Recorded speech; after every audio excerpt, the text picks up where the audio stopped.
Welcome back to the channel and another episode of my MRS project. If you're new to the channel or this series, stop the video now and start with episode 1 in the video list. A lot of work has been done removing parts from the car, mostly in the rear and around the engine. Now it's time to actually remove that engine. This is the part of the project where having some specialty tools really comes in handy. Okay, I'm not going to be able to talk the engine out of the car. Let's see it in action.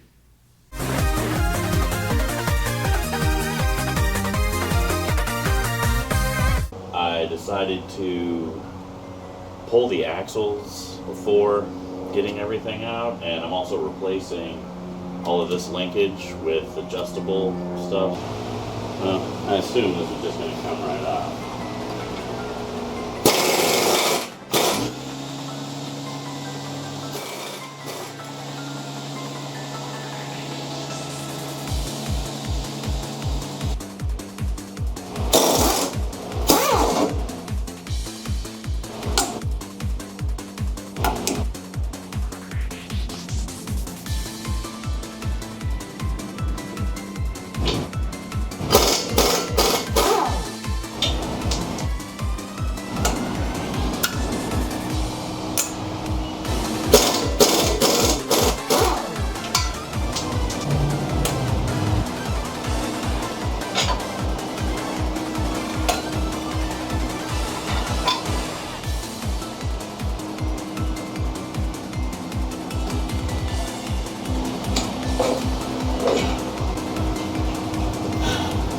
Apparently, I should have thought of something to keep that supported before I took all of this off.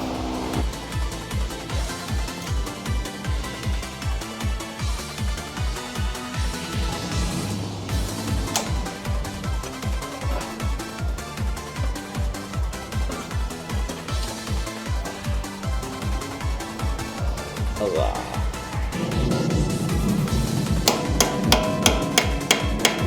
Ow.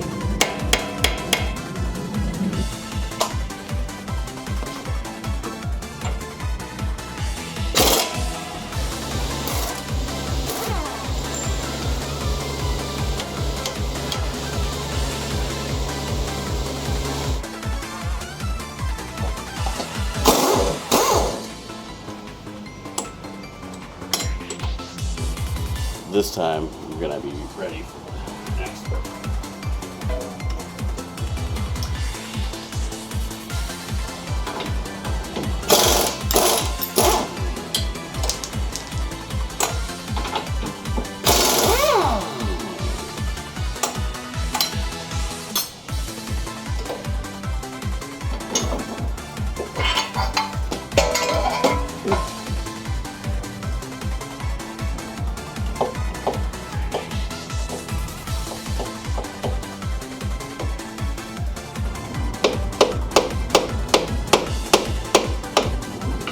Not able to just tap the driver's side axle out using just a hammer and a brass rod, as the manual mentioned. So I bought one of these pickle fork, axle popper, whatever you want to call them. I'll put a link in the description below and see if this thing works. This is not wide enough. Alright, so you may notice the axle is out. Slide hammer.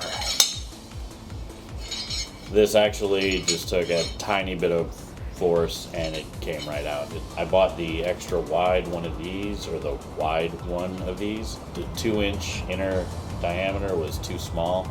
It needed to be like slightly bigger.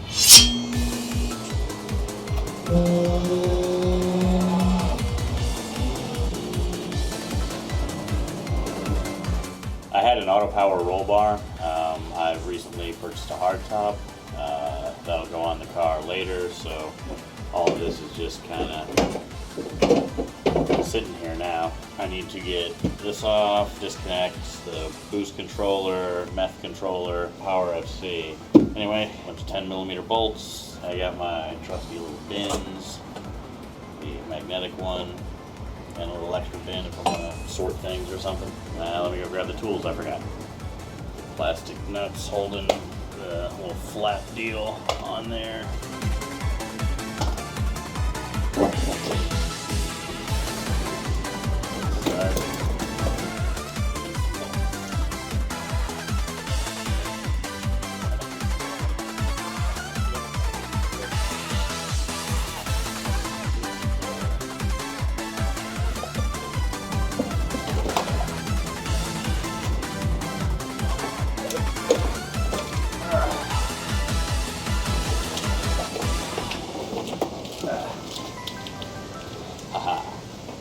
Got these three unhooked.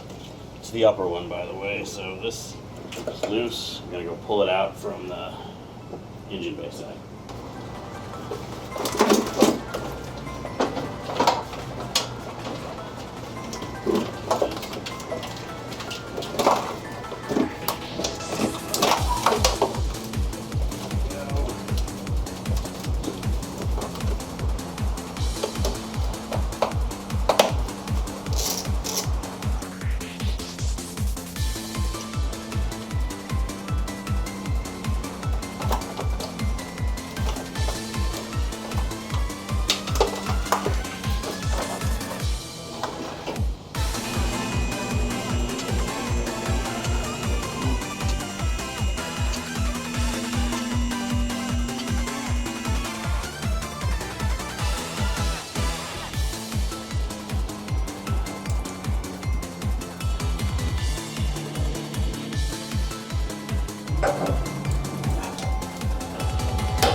Two AC lines. There's hard lines going here to where it connects to some soft lines. There's going to be a couple O-rings in here that looks like I'll be buying some new O-rings. But I'm going to disconnect these two lines and then the whole thing will just come out with those attached. This was already vacuumed out at the service station before this whole project started, which was a long time ago.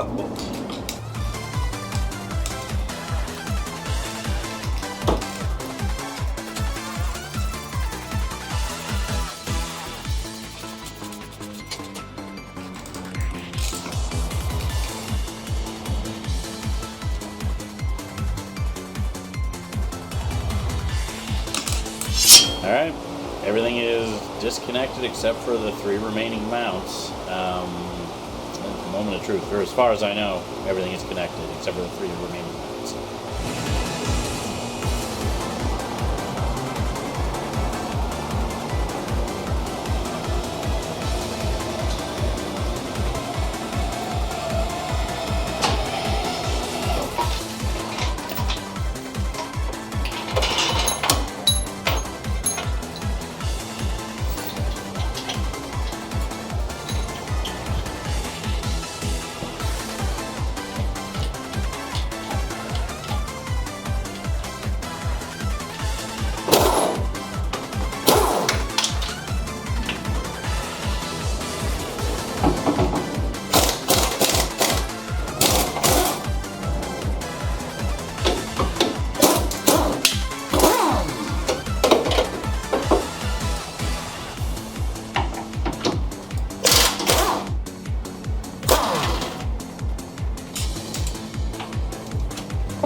Told you not everything was going to be unhooked.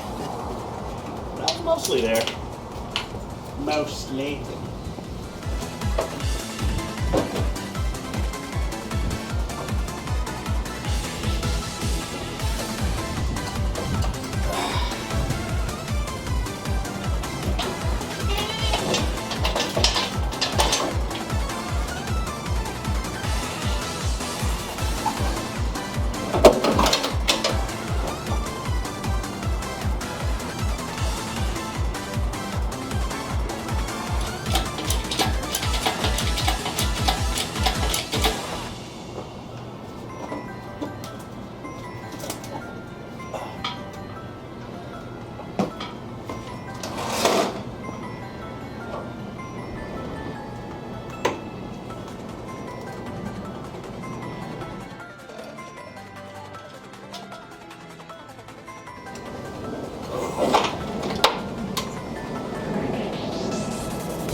Throttle cable, but throttle is now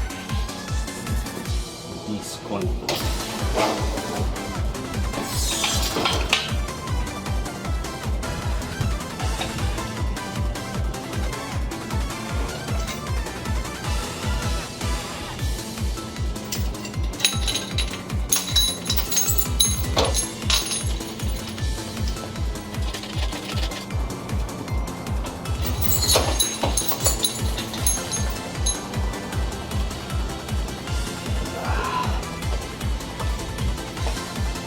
Well, it's taken a while, a long while, but it is finally out. Engine out. I'm going to roll this to some location where I'm not really sure what I'm going to do with it. It's very possible half of the garage is just going to be like a shop for a while. However, I have no idea how I'm going to raise the new engine, or the replacement engine into place and get it lined up. There's still a long way to go, but this was a major milestone. I'm definitely happy with this. Well, I said I was going to take a picture of me standing in the engine bay, and I did. So I'm probably going to use that as a thumbnail for this video and the series. Alright, I got to take a shower after just walking into this thing. This engine bay is filthy. Hopefully, before the new engine goes in, this will get a whole makeover and look newer. It's not going to look like it was brand new because this is just way too far gone. But hopefully it'll get there. In case you couldn't tell from the video, this was a major milestone in the project. It's maybe not as obvious while watching the video series, but a lot of time has passed since the start of the project. And even more time will pass before the new engine is actually in the car. So it's good to get these accomplishments in along the way. Next up will be a lot of modifications done to the car while the engine's out. Because that's the old while you're in there kind of thing when you're working on a car, and that is how scope creep happens. Be sure to hit the like button, subscribe, ring the bell, all that fun stuff. And yeah, thanks for watching.